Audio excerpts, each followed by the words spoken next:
సంధ్యాదేవి అంటే ఎవరు? సంధ్యాలక్ష్మి, సంధ్యాదేవి ఇద్దరు ఒకరేనా? బ్రహ్మదేవుడు తన యొక్క సృష్టి క్రమంలో ఓ దివ్యమైన సౌందర్య రాశి అయినటువంటి ఒక స్త్రీమూర్తిని సృష్టించాడు. ఆవిడ ఎంత సౌందర్యంగా ఉన్నది అంటే చెప్పలేనంత సౌందర్యాన్ని పొందింది. దానికి గుర్తేమిటయ్యా అంటే ఆవిడ్ని సృష్టించిన తర్వాత ఆమెను చూచినటువంటి బ్రహ్మదేవునికే మనస్సు చెలించింది. ఆమెకు తెలిసింది ఆ విషయం. ఆమె పేరే సంధ్య. ఎప్పుడైతే తనకు జీవితాన్ని ఇచ్చినటువంటి తండ్రి వంటి బ్రహ్మదేవుడే తన యొక్క సౌందర్యాన్ని చూచి మనస్సును చెలింపజేసుకున్నాడు. కనుక ఇంత దుర్మార్గం జరగడానికి గల కారణం తండ్రి తన కుమార్తెను కామించడం అనేటువంటిది అంతకన్నా దోషం ఇంకొకటి లేదు. భరించరాని వాక్యం, అది పలకడానికి కూడా భరించరాని వాక్యం. అటువంటిది అతడికి మనస్సు చెల్లించింది కదా అని దుఃఖపడి ఆ పిల్ల, ఆ సంధ్యాదేవత, ఈ శరీరం ఉండరాదు, ఈ సౌందర్యాన్ని శరీరాన్ని చూచి కదా ఆయన కోరుకున్నది, కనుక ఈ శరీరం ఉండరాదు, దీన్ని దహింపచేయాలి. అయితే శరీరాన్ని మనంతట మనం దహింపజేసుకునే అర్హత మనకున్నదా? లేదు.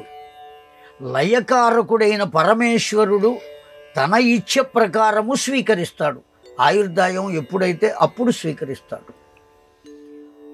కనుక నేనిప్పుడు నా శరీరాన్ని దగ్ధం చేయాలి అంటే పరమేశ్వరుని అనుమతి కావాలి అనే ఆలోచనతో సంధ్యాదేవ పరమేశ్వరుని తపస్సు చేసింది.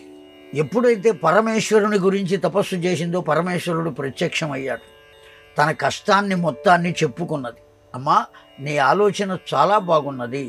ఇక్కడికి కొద్ది దూరంలో కొద్దిమంది ఋషులు యజ్ఞం చేస్తున్నారు. ఆ యజ్ఞం చేస్తున్నటువంటి హోమగుండములో ఈ శరీరమును హవిస్సుగా సమర్పించు.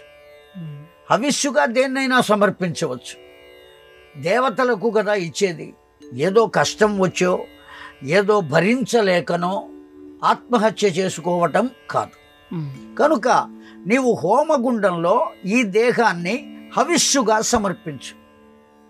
మరల నీవు హోమగుండము నుంచే జన్మిస్తావు. నీ ఎదురుగా ఎవరు ఉంటే వారి వద్ద మంత్రోపదేశాన్ని పొంది వారినే వివాహం చేసుకో అని పరమేశ్వరుడు వరమిచ్చాడు ఆమెకు. ఇప్పుడు ఆ సంధ్యాదేవత తన యొక్క శరీరాన్ని ఆ ఋషీశ్వరుల హోమగుండంలో హవిస్సుగా సమర్పించింది. ఆ దేహము 2 భాగములుగా అయి ఊర్ధ్వలోకానికి వెళ్ళి సూర్య భగవానుని వద్ద చేరినాయి. ఆ 2 భాగములే ఆవిడ పేరు సంధ్య కనుక ఉదయ సంధ్య, సాయం సంధ్య. మరల హోమగుండము నుండి ఆవిడ ఉద్భవించింది.